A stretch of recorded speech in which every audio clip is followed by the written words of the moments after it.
Shabbat Shalom.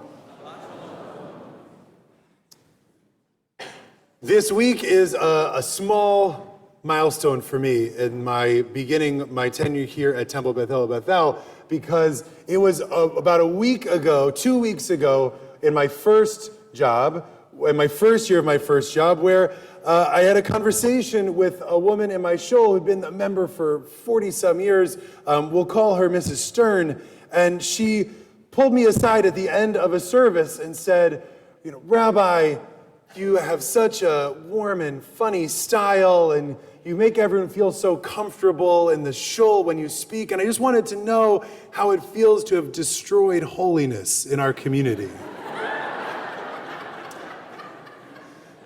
So if I haven't done that yet here, I've at least made it a little bit, or you're keeping it to yourselves. And I asked Mrs. Stern what she meant by that, and we had a nice conversation about, for her, holiness was about a seriousness of purpose and decorum in the room. And she lived it. This was a woman who, if the ark was open a crack, she would not sit down. I once watched her stand in front of 3,000 people on Rosh Hashanah for 2.5 full minutes at the front before someone came and shut the curtain. That's what holiness meant to her. And I thought about it for a couple of weeks, and I came to realize, it's not a given that there's one way to find meaning and holiness in this, just because, I like to tell some jokes. By the way, then I wasn't even saying colonoscopy from the bima. To our guests, I'll explain that joke another time.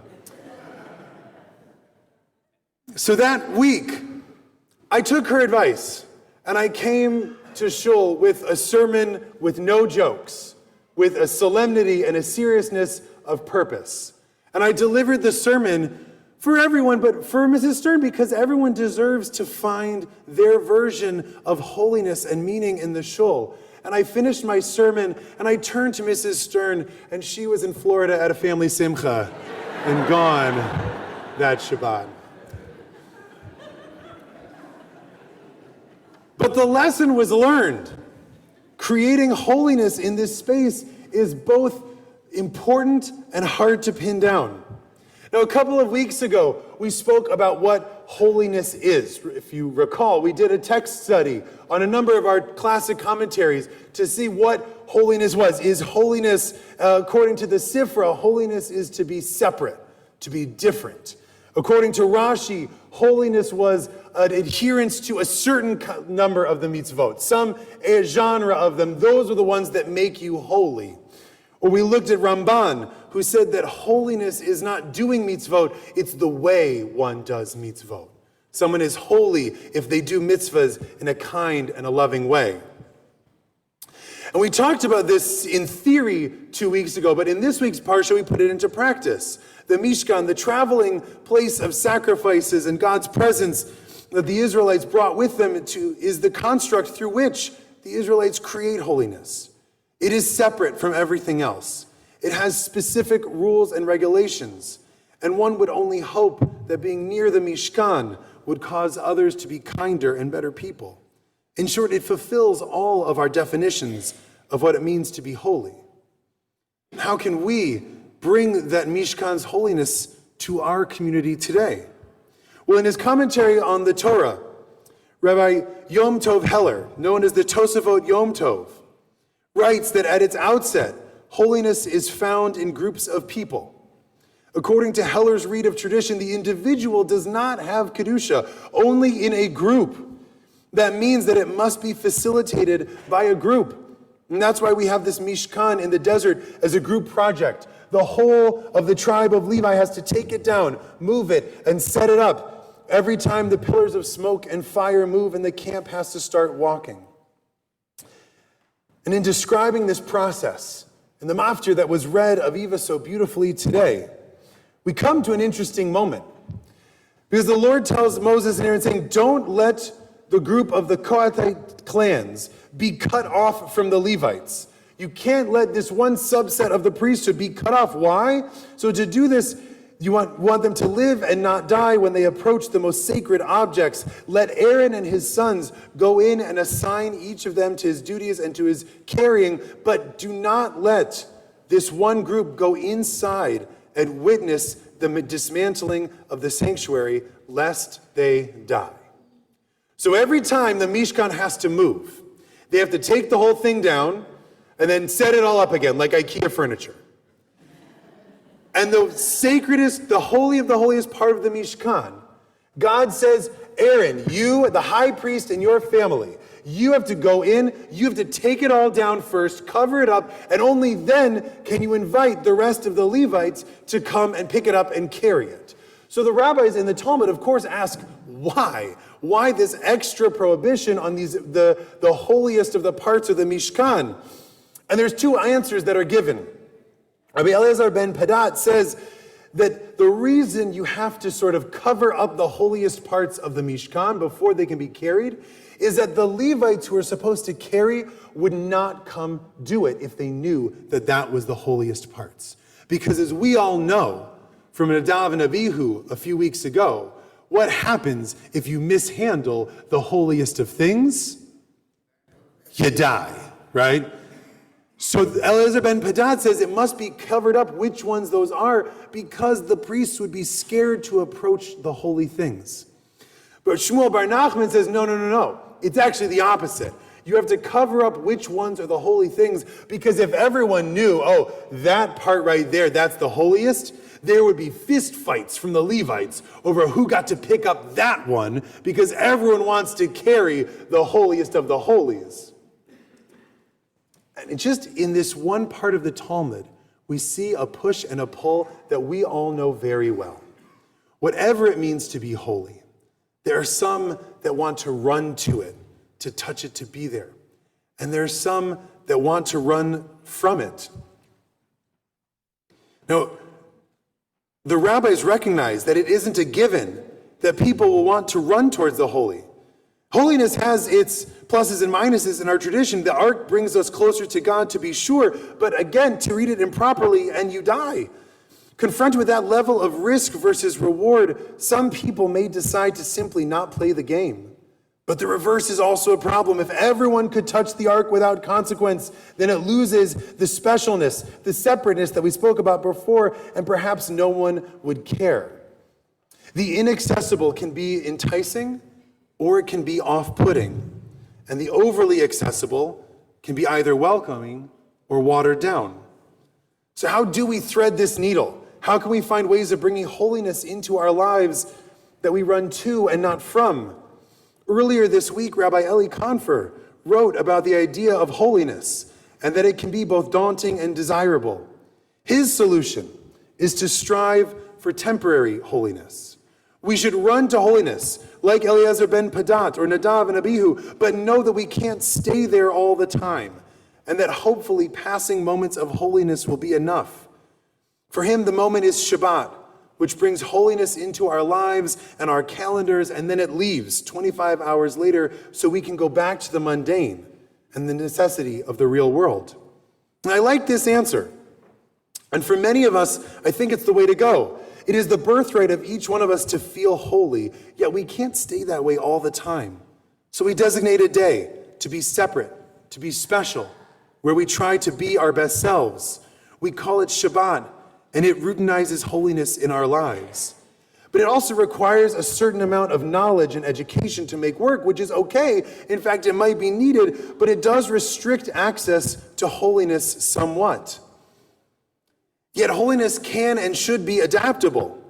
The great Professor Adam Gregerman writes that in pre-modern Jewish and Christian religious traditions, where books and writings were hard to come by, rather than access the holy primarily through the written word, many were guided and uplifted by what they saw or touched. Holiness must find a way. And if we can't find it through words, then we find it through sights and feel. And this raises the question for each of us here today, what around us in this space looks and feels holy? What can you see that is separate? What can you touch that makes you feel special or is only used for special purposes? How does this room facilitate treating one another better and with holiness? In addition to the sanctity of space, of course, is the sanctity of the people in this room. Professor Ann Lapidus Lerner wrote years ago that what's going on in this parsha is a discussion of who counts, who is holy. She wrote that discussion, which begins with the census counting all of our people in the parsha, continues to this day. She told a story of her husband, Rabbi Stephen Lerner, may his memory be for a blessing, about his enthusiasm for counting more people traditionally left unnumbered. Her point is that it isn't a given who counts and who doesn't, and that we should try to see value in each and every individual. This beautiful point is alive for us today as well. What do we all do at this shul to make each person feel included in the holy? We do name tags, honors, greeters. I have to say that we are one of the friendliest synagogues I have ever seen, hands down. But do we use that friendliness to make others feel that this community is holy? Is it separate? Is it special? Is it kind? In other words, do we invite everyone to be a part of the holiness? Now, one might think that the way I keep framing these questions, how can we make our space holy? What can we do? Is simply wrong.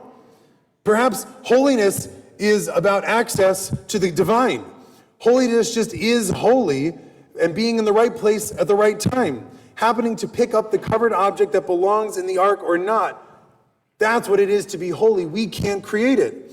But along comes Rabbi David Lerner, who wrote years ago that the Torah argues precisely against that.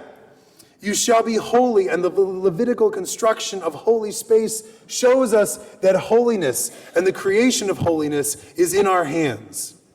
Not only do we have the ability to create holiness, we have the obligation to create a holy space in this community for each and every one of us. So what should this space look like? Like the Sifra, this should be a place that feels separate, apart from the mundane world. The very air of this room should feel different. As Adam wrote, this place should literally feel and look separate than the outside world, because this is a place focused on the divine. Like Rashi, this should be a room where special rules are observed. Prayers, sitting and standing at certain times, and turning off our cell phones. Through keeping in mind Professor Lerner's exhortation, we want to make sure, though, that this is inclusive and let everyone here know that they count. Like Ramban, this should be a room that facilitates the very best in each of us. A place where we work hard to be our best selves, to treat people a little better than we would somewhere else. This should be a place that reminds us that we have the power to create holiness. We have to make this room holy. This room right here. Because if not here, where else? Nowhere. This is the place that we come to for holiness. It is a place that should be accessible to all, even if only for a brief time, and then we have to return to the secular. Now, the trappings of holiness might change. They might update over the years. What people need to feel holy may adapt with each generation. You might even hear a joke or two. But we all need to work together to create a holy space, to run to and not from. Perhaps I had the midrash from the Talmud wrong. Perhaps what makes the conversation between Eliezer ben Padat and Shmuel bar Nachman special is not how we create a space of who runs to and who runs from the sacred pieces of the Mishkan. Perhaps the thing that is the most important in that story is that they kept picking up the Mishkan and moving it. They kept finding a way to ensure that this holy thing, this construct that brings holiness in our lives, could be carried and moved on. That burden that the Levites carried, they carried through time, and they brought it to us, and we must pick it up now. And it's seen in the rabbis as they talk about what it is and means to be holy. For those of you who didn't pick up, every rabbi that I quoted after the Talmud is related to you, Aviva. Where did you go, Aviva? It's okay. She's done enough. Aviva, this was our big moment. I should have told you. I'm sorry. Because Aviva, what I did earlier, it's okay if you missed it. You've worked very hard today. I quoted the Tosafot Yom Tov, your great somethingeth great grandfather.